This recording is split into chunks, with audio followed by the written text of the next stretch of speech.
Hi, welcome to God in 10 Minutes. I'm Jack. This time we're going to do a short version. Hard to do a short version, but the short version of the resurrection. You can see the long version over on my other channel. But I figured I'd like to do some kind of an introductory thing on the resurrection.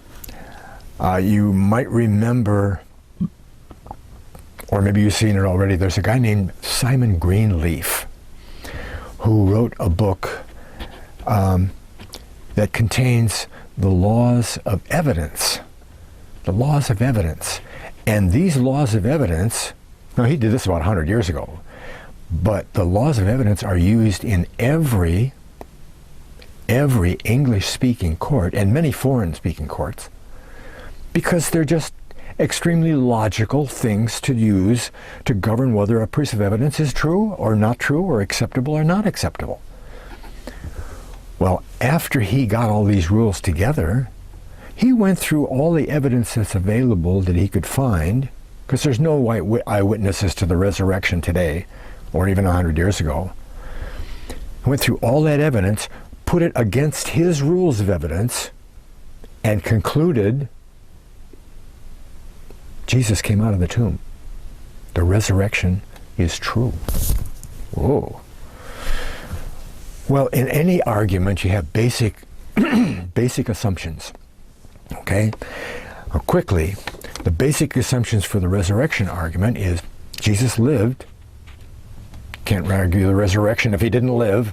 Okay? Jesus lived. He was crucified at the behest of the Romans and the Jews. He was crucified. He was laid in a known, accessible tomb.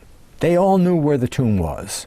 Okay, the Jewish leaders tried to squash the story that the resurrection would happen, and they were persecuting the apostles for preaching. They preached three things: he raised, he elevated, he ascended to heaven, and the tomb was empty. And they were persecuted for preaching that. But they did preach it. That's a basic assumption. And the tomb is empty. The tomb is empty. Nobody knows where the tomb is today. They got two different places. This is the tomb. That's the tomb.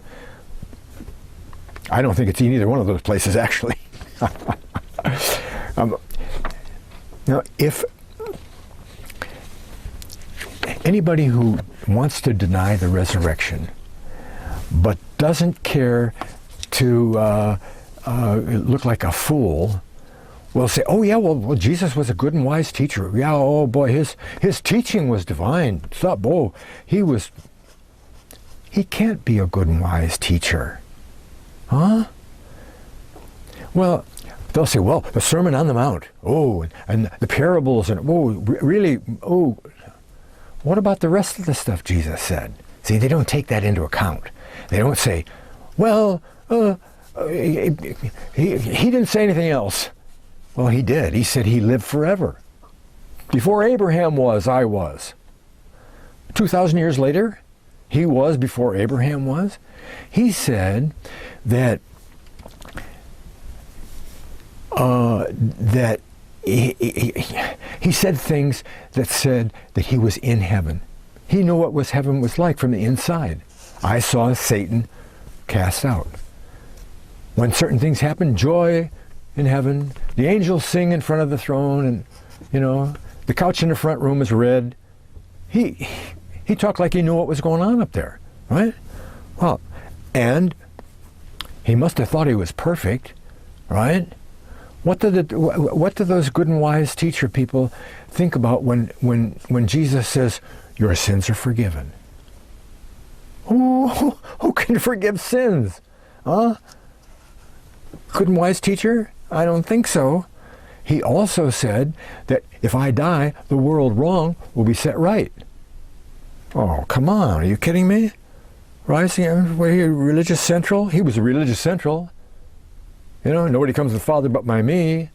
I'm the way, I'm the life, I'm the truth, I'm the whatever else and so forth. And the most ridiculous thing he ever said was that he'd die Okay, they'd kill him, and he'd raise back up to dead after 3 days, after being dead, legally dead for 3 days. It had to be dead for 3 days, otherwise it wasn't legal. Okay. Well, come on. If he was good, okay, he was a good man, his heart was in the right place, he wanted to do the right thing and all this, blah, blah, blah. He must have been crazy, because no sane human being could believe the stuff that he said. He'd live forever. You know, he must have been nuts, you know, if he believed that. And on the other side, if he was wise, if he had it all here, he knew that the stuff he said was crazy, okay? And if he knew that, he knew he was a fraud by preaching what he did, so he wasn't good.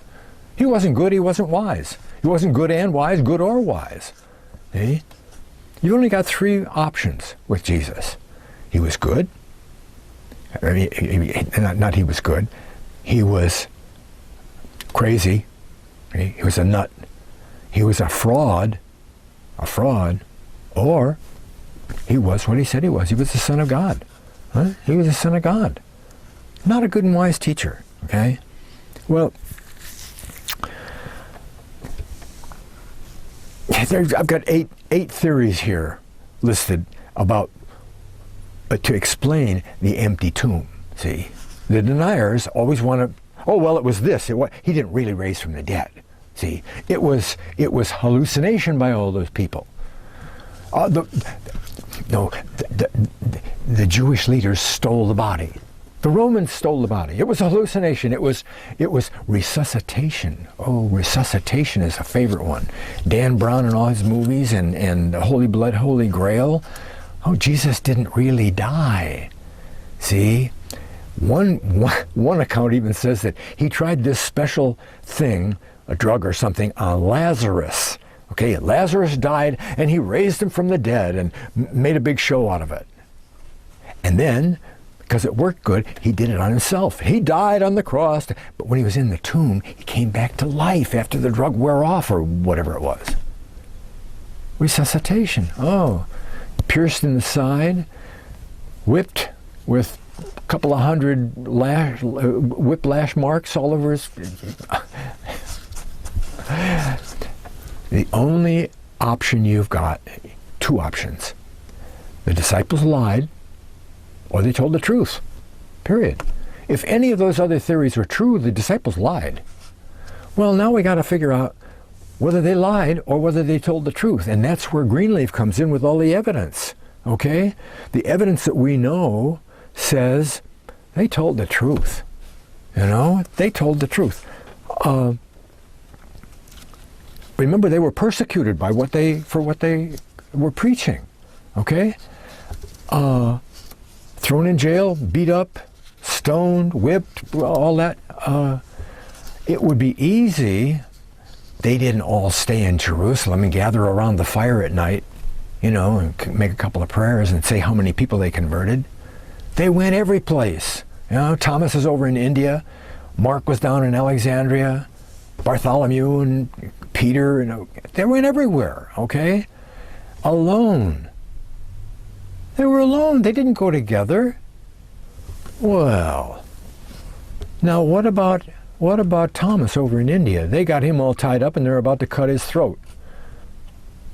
It's easy for him. He just said, well, okay, you got me.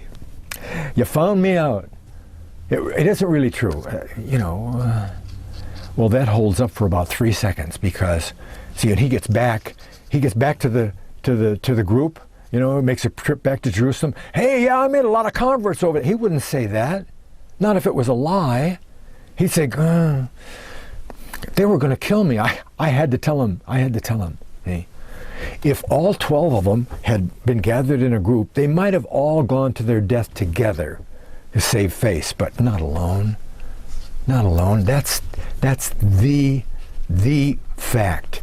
And that's historical record. You know, dragged through the streets. Bartholomew was flayed with a whip, skinned alive. You know, Peter crucified, all that. You don't do that stuff alone, and you don't do it for a lie. Okay? Again, Greenleaf. Okay? Look him up. You'll find out he's high credentials. Okay? Jesus came back to life. God raised him from the dead. Thanks a lot for watching. God in 10 minutes, give or take. God bless.